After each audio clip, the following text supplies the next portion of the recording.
안녕하세요, 소품생활입니다. 오늘 드디어 일주일 이상 게임을 장시간 돌려보며 알아낸 TCP 제한 해제로 인한 단점과 장점을 정리해서 방법까지 리뷰해 보겠습니다. 우선 단점부터 말씀드리겠습니다. 가장 큰 단점은 그래픽 바이오스 롬 변경으로 인해 고장났을 경우 AS가 날아갑니다. 가장 치명적인 부분이지만 보통 CPU 오버클럭, 램 오버클럭 등 많이들 하시는데 사용자로 인한 과도한 오버클럭 고장은 보상이 안 되는 것과 같다고 보시면 됩니다. 저는 일주일 넘는 기간 동안 수차례 기존 롬과 제한 해제 롬을 왔다 갔다 하며 혹시나 모를 문제가 있지 않을까 테스트를 해봤지만 롬 파일 씌우는 프로그램에서 제어를 잘 해줘서 안정적으로 변경 작업이 되었습니다. 아무래도 제 영상을 보고 따라 하실 분들이 피해를 입지 않으려면 제가 최대한 테스트를 많이 해봐야 한다고 생각을 했습니다. 난이도는 쉬운 편이지만 처음 해보시면 많이 쫄깃하실 겁니다. AS가 날아간다 생각하시고 롬 변경은 정말 신중히 생각하셔서 하시기 바랍니다. 두 번째로는 그래픽 롬 변경으로 인해 파스나 타임스파이 돌렸을 때 노트북 정보를 못 읽는 점입니다. 95W 롬이 기가바이트 RTX 3060 모바일 기가바이트 바이오스이기에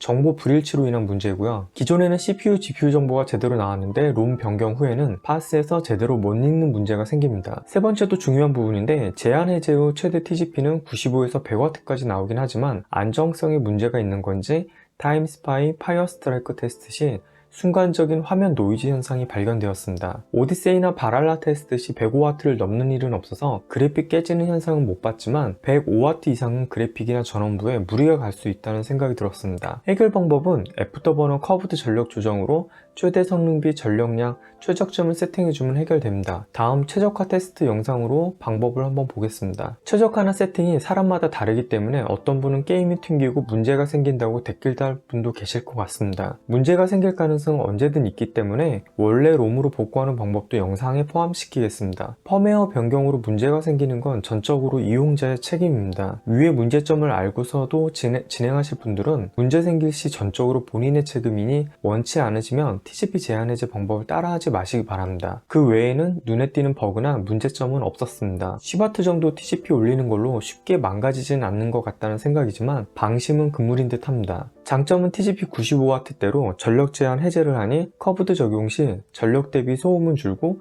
그래픽 성능이 상승되는 점입니다. 딱 이 장점 하나로 전력 제한 해제를 하는 거기 때문에 안정적으로 사용하실 분들은 절대로 따라하지 마세요. 가장 효율적으로 사용하는 방법은 전력 제한 해제 후 CPU 효율적 활성화 적용 및 애프터버너 1500 커브드로 전력 소모량 줄이고 사용하는 방법입니다. CPU 전원 관리와 GPU 최적 세팅은 지난 영상에 자세히 해놨으니 꼭 참고해 주시기 바랍니다. 더보기 설명란 댓글에 링크도 넣어놓고 영상 후반부에도 추천 영상에 넣어 놓겠습니다. 펌웨어 변경은 전적으로 적용한 본인의 책임임을 인지하고 저에게 책임을 물으실 수 없으니까 동의하시는 분만 다음 영상을 봐주시기 바랍니다. TCP 제한 해제를 하기 위해서 먼저 엔비디아의 NV 플래시라고 해가지고 롬을 변경하는 프로그램을 다운로드 받아야 됩니다. 여기에서 윈도우시 64비트 다운로드 이걸 누르시면 되고요. 그리고 전 영국을 선택하셔도 됩니다. 그럼 다운로드가 시작이 되고 밑에 다운로드가 완료가 됩니다. 그리고 두 번째로는요, 이 RTX 3060 모바일 6GB의 바이오스인데 이게 GPU 디바이스 아이디가 일치해야지만 롬이 안정적으로 들어가고요. 만약 맞지 않거나 일치하지 않으면 설치가 안 됩니다. 그렇기 때문에 굉장히 높은 TCP 제한 해제된 걸 넣으려고 해도 넣어지지 않습니다. 이것도 기가바이트 RTX 3060 모바일 6GB 바이오스인데요. 이걸로 했을 때 TCP 값을 보면 90에서 105W까지 지금 타겟이 되는데 밑에 내려보면 다운로드 나와 있는데요. 이걸 눌러보겠습니다. 그럼 이렇게 롬이 또 다운로드 됐고요. 여기 두 개의 파일이 다운로드 되어 있는데 그래픽 펌웨어를 변경하는 프로그램인데요. 압축을 먼저 풀어보겠습니다. 그러면 NVFlash 64.exe 파일하고 이제 롬 두 개가 있는데 이거를 복사한 다음에 C 드라이브 루트 폴더에다가 옮겨 담습니다. 저는 이미 지금 들어가 있는데요. 그래서 여기다 붙여넣기 하게 되면 이 두 개의 파일이 있을 거고요. 그 다음에 이거는 제가 백업을 해놓은 파일입니다. 그럼 한번 진행을 해보겠습니다. 검색 cmd라고 검색을 하시면 명령 프롬프트가 열리고요. 이 상태에서 관리자 권한으로 실행을 누릅니다. 이런 화면이 나올 거고요. 여기서 cd 한 칸 띄고 원 표시를 누르면 됩니다. 그리고 엔터를 칩니다. 그러면 C 루트로 바로 옮겨지고요. dir이라고 검색을 하시면요. 이렇게 롬과 NVFlash 64.exe 이렇게 파일이 두 개가 보일 겁니다. 그럼 먼저 여기다 명령어를 쳐야 되는데요. 명령어는 정확히 치셔야 됩니다. 명령어는 제가 더보기 설명란에다가 다 넣어 놓을 테니까 그대로 따라 하셔도 돼요. 복사해서 붙여넣기 하셔도 되고요. MV FLASH 64를 받았기 때문에 64, 그 다음에 한 칸 띄고요. 그 다음에 이렇게 넣고, 그 다음에 PROTECTOFF 프로텍트 오프를 하고요. 엔터를 칩니다. 좀 기다리시면 되고요. 네, 그러면 이게 깜빡이면서 현재 요 모니터는 외장 그래픽으로 동작을 하기 때문에요. 지금 프로텍터가 깨지면서 화면이 꺼졌었습니다. 프로텍터 오프를 지금 끝내놓은 상태고요. 두 번째로는 세이브를 해야 됩니다. 기존에 있는 그래픽 펌웨어를 세이브해야 되는데 MV 플래시 64 하고요. 한 칸 띄고요. 똑같이 세이브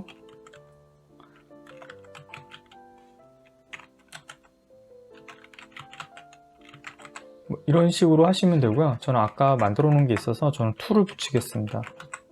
하고 엔터를 치면 됩니다. 그러면은 백업이 될 때까지 기다리시면 돼요. 현재 플래시 롬을 저장을 합니다. 그래서 이렇게 오른쪽에 외장 그래픽이 연결되어 있으면 그쪽이 또 꺼졌다가 켜집니다. 그 다음에 다시 DIR을 검색해 보면요. 제가 받은 롬이 232683.롬입니다. 여기서 MV 플래시 64, 그 다음에 한 칸 띄고요. 마이너스 6을 하고 한 칸 띄고요. 232683.rom 엔터를 치면은 이제부터 절대 건드리지 마시고요. 덮어 씌워질 때까지 그래픽 펌웨어가 덮어 씌워질 때까지 깜빡이더라도 기다리셔야 됩니다. 이렇게 얘를 누를 건지 나오고요. 그래서 Y를 누르면 Yes가 됩니다. 그리고 또 Y를 누릅니다. 오른쪽에 화면이 꺼진 게 보이실 거예요. 현재 외장 그래픽은 일단 꺼진 상태고요. 네, 완료가 됐습니다. 100% 돼서 플래시는 됐고, 오른쪽에 외장 그래픽은 지금 현재 꺼진 상태이기 때문에 재부팅을 해야 됩니다. 재부팅을 해보겠습니다. 이번에 펌웨어를 오리지널로 복구하는 걸 보여드릴게요.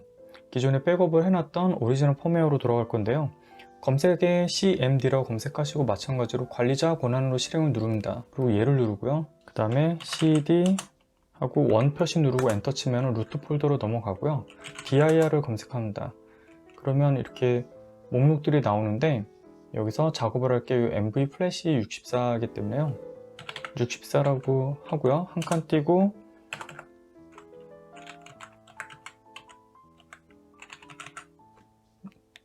그 다음에 엔터를 치면 됩니다.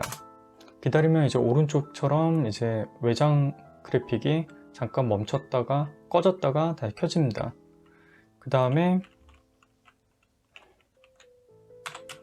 MV 64하고 한 칸 띄고 마이너스 6을 하고요.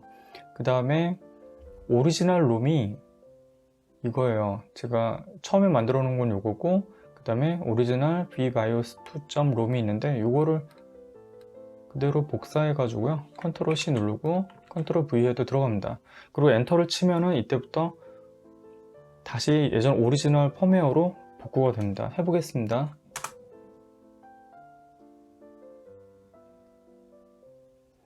네, 외장 그래픽이 지금 꺼진 상태고요. 이렇게 Y 누르면 되고요.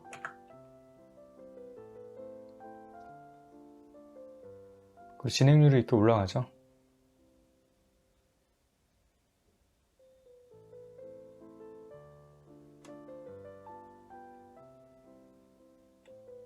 네, 다 끝났고요. 이제 리뷰스를 하라고 이렇게 명령이 나왔고요. 재부팅을 하면 됩니다. 그러면 이제 복구는 끝났고요. 마찬가지로 아까 보시고 펌웨어를 변경하실 때는 앞선 영상을 보고 하시고 복구할 때는 이걸 보고 하시면 됩니다.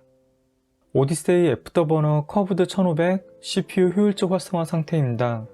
CPU 61도 13W 사용 중에 GPU는 64도 58W, 현재 프레임 137프레임, 평균 147프레임 상태입니다. TGP 해제 전에는 최대 115에서 120프레임 정도 나왔는데 제한 해제 후 15프레임 정도 올라간 모습입니다. 애프터버너로 1500 커브드를 먹여도 성능 저하가 없고 온도는 66도 정도에 전력 사용량은 60W로 좋은 프레임까지 보여주고 있습니다. 게임 전투 화면도 보여드리겠습니다.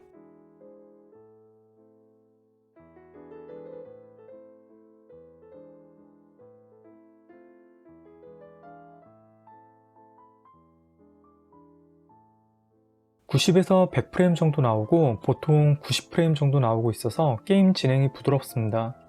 CPU 온도는 69도 17W 사용해 GPU 온도 69도 64W 사용으로 온도와 전력 사용량도 아주 착합니다. 팬 소음도 작은 편이고 게이밍 노트북 써보신 분들은 비교가 쉽게 될 겁니다. 간혹 터프팬의 날카로운 소음이 들린다는 부분도 있는데 이 부분도 물리적으로 해결 방법 시도해보고 효과가 괜찮으면 공개하겠습니다.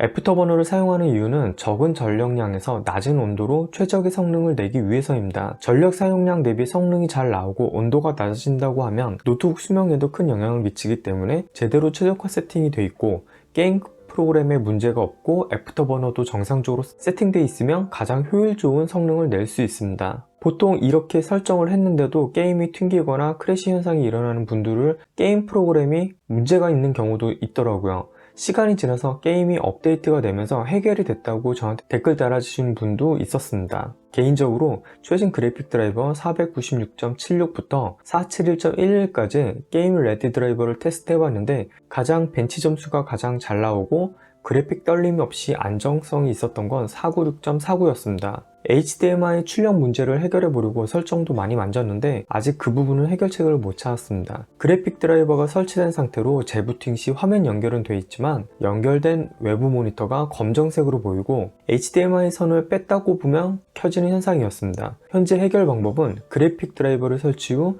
그래픽 드라이버만 제거하는 방법입니다. 이렇게 해도 그래픽 성능에는 지장이 없고 HDMI 출력 문제가 해결되었습니다. 이 부분은 제조사에 문의도 해보면서 제 터프 노트북의 문제일 수도 있겠지만 해결 방법 찾으면 차후에 공개하겠습니다. 그리고 다음번에는 노트북 고주파음 잡음 등에 대한 진단 방법과 해결 방법을 정리해서 공개하도록 하겠습니다. 터프 노트북으로 테스트를 하겠지만 다른 노트북들도 적용되는 진단법과 대처법이 될 것이고 진단 방법만 알고 있어도 제조사 ASC 답답한 사람 만나면 설명하기 지치는 일은 줄어들지 않을까 싶습니다. 도움이 되셨다면 좋아요 한 번씩만 눌러주세요.